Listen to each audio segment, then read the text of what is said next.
Hello, नमस्ते, प्रणाम, जय माता दी। मैं आप सभी की बहन बिंदु मौर्य, जिला सोनभद्र से। और आप सभी सम्मानित भाई बहनों का स्वागत करती हूँ अपने यूट्यूब चैनल पे। और उम्मीद करती हूँ कि आप लोग बिल्कुल स्वस्थ होंगे, मस्त होंगे, और आप सभी के आशीर्वाद से मैं भी बिल्कुल ठीक हूँ।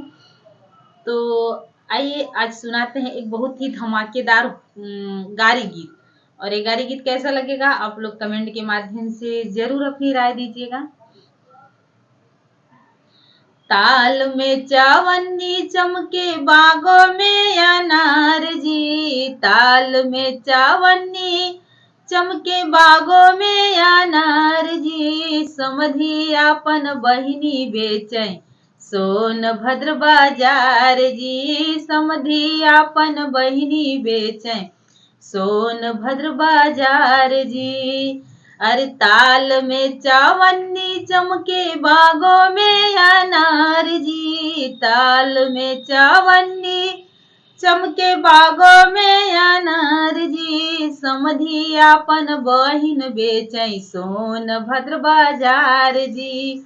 अरे समधी आपन बहिनी बेचै सोनभद्र बाजार जी।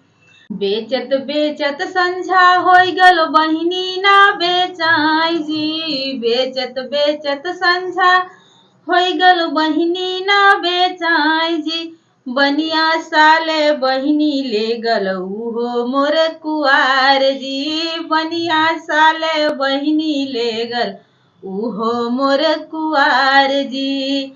ताल में चावन्नी चमकई बागों में अनार जी, ताल में चावन्नी चमकई बागों में अनार जी।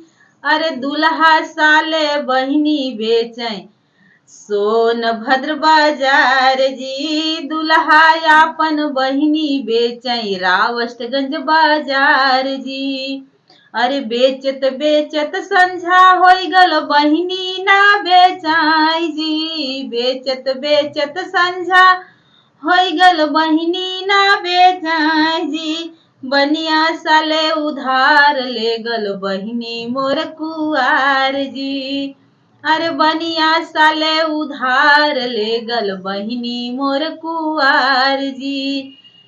ताल में चावन्नी चमकई बागों में अनार जी, ताल में चावन्नी चमकई बागों में अनार जी, बरती हवा साले बहिनी बेचै रावष्टगंज बाजार जी, बरती हवा साले बहिनी बेचै मधुपुर बाजार जी।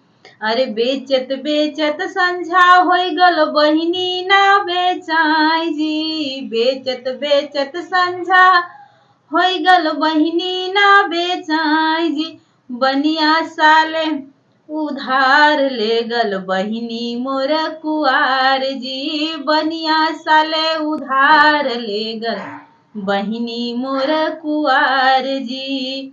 ताल में चावन्नी चमकई बागों में अनार जी, ताल में चावन्नी चमकई बागों में अनार जी, कुलबरती हवा साले बहिनी बेचै रावष्टगंज बाजार जी, कुलबरती हवा साले बहिनी बेचै सोनभद्र बाजार जी।